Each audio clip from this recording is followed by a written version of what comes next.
Yes, here we go. Okay. So, good news in the world of this Paramount Skydance Warner Brothers Discovery mega merger. A judge ordered a temporary restraining order, which is not obviously a full prelim injunction, but they will now have the opportunity at an upcoming hearing to have a prelim injunction. But this is good because the judge in this case decided that the states have enough evidence pointing to this mega merger being a violation of antitrust laws and bad for consumers. So at least it's something. It's a start. State attorneys general sued to pause the $110 billion merger between Paramount. And in case you don't know anything about this, this is the mega merger that the Ellisons, who are big allies of Donald Trump, of Israel, Larry Ellison, who's the CEO, founder of Oracle. He is the largest single donor to the IOF, so they are very much in bed with the interests of Israel and with Trump and MAGA. And they first purchased Paramount. So they merged together, Paramount and Skydance.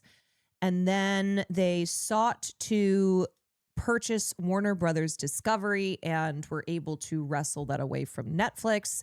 The DOJ flew it through with no problems, and then 12 states have joined together to sue to stop this mega merger. The WGA, which is the Writers Guild, has also jumped in to stop it, and a Paramount shareholder has added their suit to the states and to the WGA's suit. Also worth noting, most of Ellison's wealth are tied up in AI, so once that bubble pops, it's going to kill the movie studios they own at the time regardless. The other thing that's so fucking absurd here is if the Ellisons spent even a fraction of the money that they are spending on this merger, on producing more films and shows, on having more output, then that would put them in better competition with Netflix and these other streaming sites. So the argument here of, well, we need to be able to compete with these tech streaming giants, so that's why we're going to try and dominate the majority of the market in order to compete in the streaming market. Well, why don't you take some of that money and spend it on producing, having more output? Paramount, Skydance, to and be Warner more Brothers. competitive. A judge has just granted a temporary restraining order on that deal. Let's go live now to our justice reporter, Jake Rosen, for much more about this. Hey, Jake, so what went into the judge's decision? Well, it was a very brief one, Mugo, just a couple of pages, but this judge said that, at least upon the initial arguments that... Also, Mrs. X Jane, thank you for the 2 months. Cafe, Colorado, thank you for the Prime. Legit, thank you for the gifted. ...were put in court last week and in paperwork over the last week or two, that the states proved that there's at least a likelihood of success on some points that they were arguing. The biggest one is the monopoly part and the theater and movie function that these companies would potentially corner the market on if this merger were to be approved. Okay, so by the way, if this deal is not closed by September 30th, Paramount will start having to pay millions, hundreds of millions of dollars to Warner Brothers investors.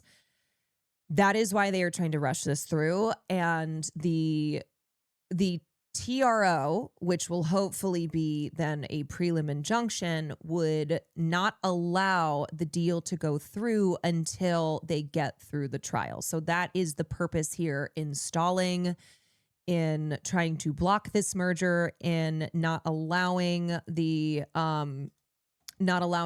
process to happen as they go to trial. And not blocked by either this judge or any other regulatory Ryan panel.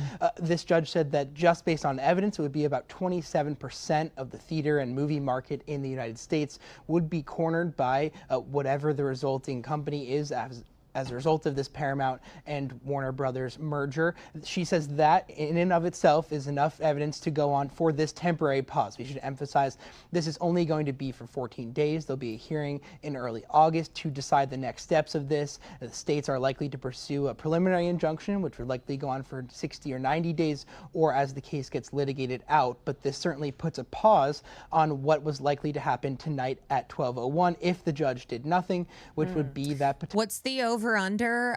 I mean, this is not good for Paramount side. This is not good for the Ellisons. The other thing is that Paramount was like, oh, these states that are suing to block are going to have to pay hella bond money because of delaying this. But the judge ruled today that they are waiving the security requirement. Potentially, these two sides would have at least the legal go-ahead to merge. And we should also just remind our audience that this lawsuit was brought by a number of state AGs who argued that across the board, there's going to be, once this gets to trial or potentially a bigger decision, some kind of comprehensive. I just joined, but I'm sorry, this merger should not happen. You are, correct. Proof that there is some kind of monopoly here. Talking about journalism jobs, talking about movie jobs, cornering industries in different states. That's why so many states are part of this lawsuit. However, just in kind of this emergency function that this judge worked in, it was a very limited decision, basically saying this is a 14-day pause. She'll get likely more briefing in the next couple of days, and then have another hearing with more evidence presented by Paramount and presented by the states next week. All right, we'll see what happens. Okay, here is the statement from, nope, that is what we're going to look at afterwards, from California AG Rob Bonta, who is leading the state's suit here. Rob Bonta issued the following statement after the U.S. District Court for the Northern District of California granted the state's request for a temporary restraining order halting the merger of Warner Brothers Discovery, Inc. and Paramount Skydance Corporation. The temporary restraining order halts the merger while the court considers a ruling on a prelim injunction which would block the merger for the duration of the litigation. Earlier this week, AG Bonta led a coalition of 12 attorneys general in filing a lawsuit challenging the unlawful merger, which is expected to result in higher prices, lower content quality, and fewer movies and TV shows. It's just so fucking stupid that these billionaires will try and say this is what will lead to, this is what's competition, like this is how we become competitive. It's like, okay, so the concept of increasing competition, aka better for consumers, better for the market, by owning a majority of the film and television markets. Do you think we're stupid? Earlier this week, Okay, the proposed $110 billion merger, the largest in Hollywood history, would combine two of Hollywood's 5 major film distributors and 2 of the 5 major owners of basic cable channels, extinguishing competition between Paramount and Warner Brothers and inflicting substantial harm on movie theaters, basic cable distributors, and ultimately audiences nationwide. The other thing to keep in mind, too, is that, one, how much antitrust law has changed since 1948, which was when the United States versus Paramount Pictures happened. And this is referred to as the Hollywood antitrust case of 1948. And it was a landmark Supreme Court decision which did not allow the studios to vertically integrate by owning movie theaters and holding exclusivity rights. So the argument was by the Supreme Court that this would allow the studios to have too much control, that it would keep out independent theaters. It would put too much power into the hands of the 5 major studios at the time when Hollywood was a studio system. And so they did not allow Paramount to own theaters. But of course, then the 80s come along, Ronald Reagan and deregulation. He essentially, under his administration, the Paramount decrees were not dissolved, but were rendered useless because they were not going to be enforced. And then flash forward to 2020, which is when the Paramount decrees, so from this landmark case, were actually ended. So the reasoning behind that being, well, things have changed so much from how the film industry was back in 1948 during the kind of golden age of Hollywood with the studio system. And that is no longer applicable. The defendants at that time just do not have the same type of control over the industry that that they had back then. But we are now in this situation where these so many mergers have taken place in just the last 5 years alone. And this merger, which would be the largest in Hollywood history, yes, there are now more markets, there are now more avenues of distribution because of streaming and because of tech companies getting into the business. But this would give even worse, this would give even more power, even more control than back then in 1948 because of the combination here of cable, of broadcast television, the Telecom Act, which allowed networks and which allowed broadcast networks and cable companies to combine, which is how you end up with like Viacom purchasing CBS, et cetera. So there has been so much, yes, that has changed in the structuring of the industry, but in the way that these companies now have bought up so much of the various markets, it is now the same few companies that have so much control of the additional markets that exist now that did not exist in 1948. My office and attorneys general nationwide have secured an emergency order blocking the unlawful merger of Warner Brothers and Paramount. This is a critical first win in our case to ensure this mega merger never sees the light of day. History tells the tale of what happens when a few people have great power over markets that are central to American lives. Fewer opportunities for more people, worse products and services for all people. With our lawsuit, we're fighting for a free and fair market and a thriving film and TV industry that serves creatives and audiences alike. We have a full tank of gas, the law on our side, and look forward to continuing to make our case. For more than a century, Warner Brothers and Paramount have stood astride the film and television industry as independent sources of creativity and competition. The lawsuit alleges that the merger violates Section 7 of the Clayton Act, which holds that mergers that may substantially lessen competition or tend to create a monopoly are illegal. The attorneys general allege that if Warner Brothers, this will also be a landmark. Okay, this should set precedent if this merger is not allowed to happen. Like in 1948. If Warner Brothers and Paramount are allowed to merge, it would lessen competition in 3 markets: film distribution, anticipated blockbuster film distribution, and licensing cable TV channels. And what happened after 1948's ruling is that it led to an infusion of independent theaters, independent filmmakers and films. It led to a dissolving of the Hays Code.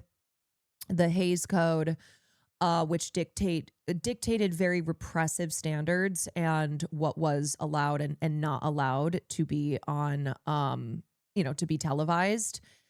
And it led to a dissolving of that because of the emergence of the independent market. Currently, Paramount and Warner Brothers compete fiercely to create and distribute new, different, and innovative film and TV content to American viewers. Movie theaters and TV distributors rely on competition between Paramount and Warner Brothers to incentivize creativity, secure competitive prices and terms for themselves and for audiences. TV distributors negotiate with Paramount, Warner Brothers, and other cable channel owners to acquire the rights to distribute that content to subscribers.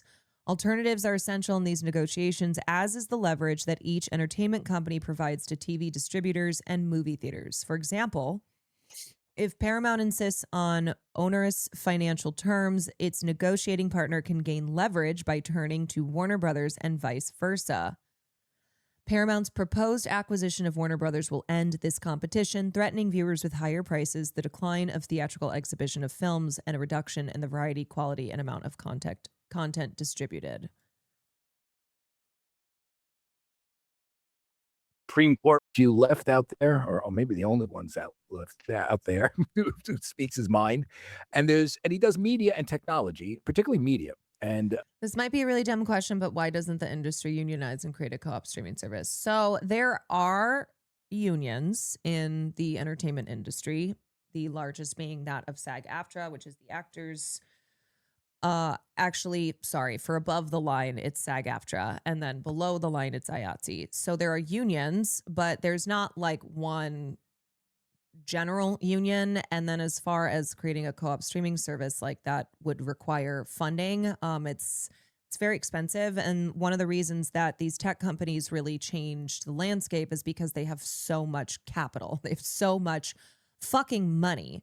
And what Netflix did when they came into the industry is they just started spending tons and tons of cash to have their own proprietary content. So that meant content that only lived with on Amazon on Netflix's site.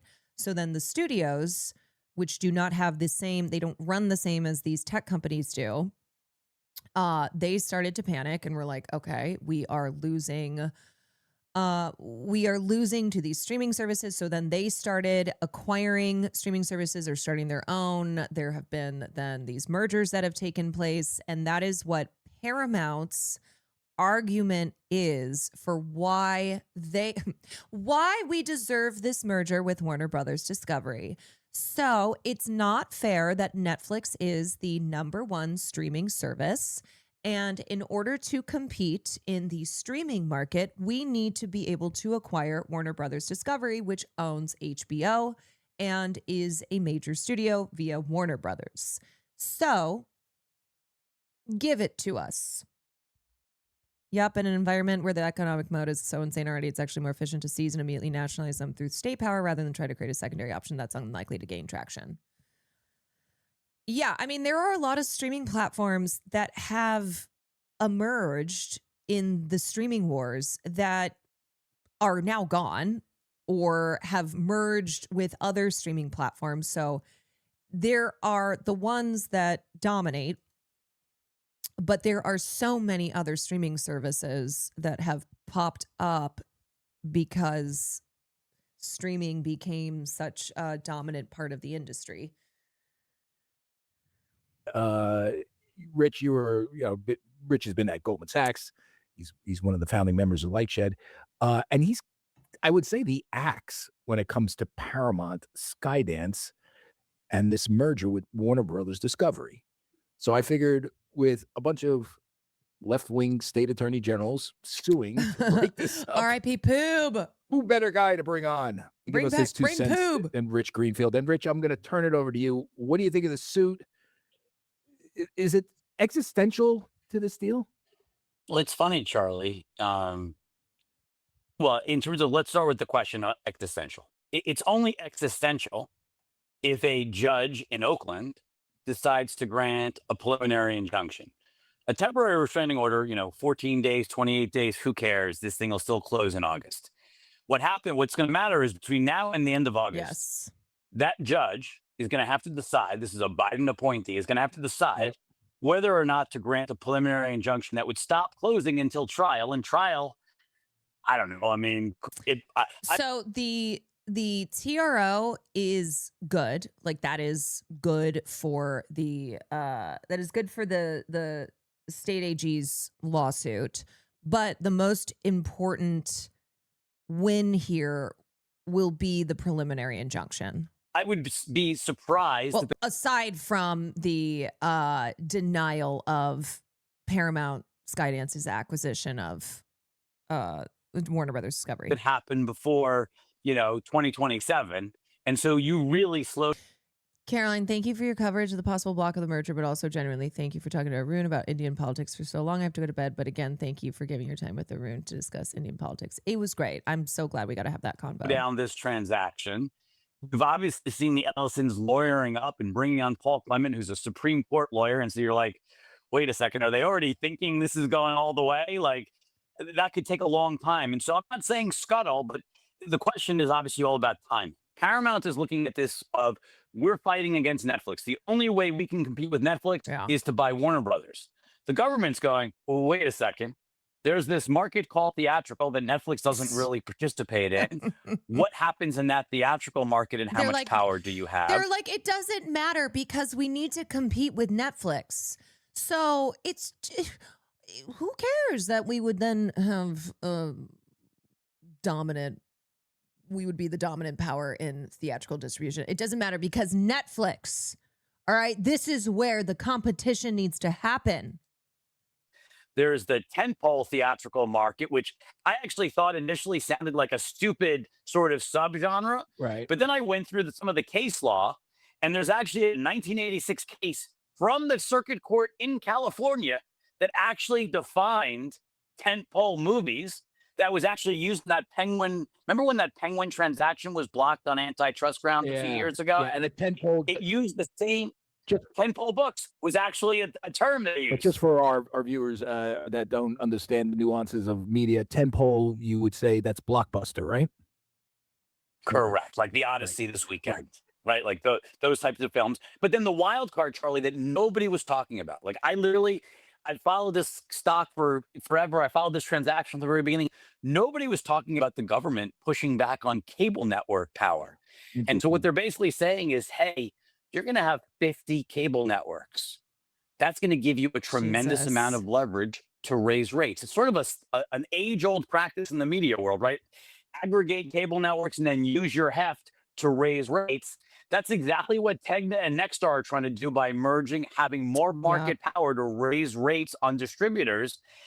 That's obviously the same idea that. Well, also, we know it's not just about raising rates. We know that it is about controlling mainstream media, dominating the market of broadcast news and also cable. So that is why CNN is a big part of the conversation here and why the Ellisons, in their quid pro quoing with Donald Trump, have absolutely said, oh, please, we will turn CNN into Fox News. It will be the most pro-Trump platform. Sir, Trump has been explicitly saying it even to Jake Tapper's face. Yes, Trump's interest in this has a lot to do with the acquisition of CNN. A judge in California granted a preliminary injunction against. And so I think that nuance actually is more problematic than actually the movie side. Jake Tapper's been letting his true Zionism show. He's like, if you thought I was Zionist before, well, I have so much more. And just remember, y'all, it can always get worse, okay? It can always. All right.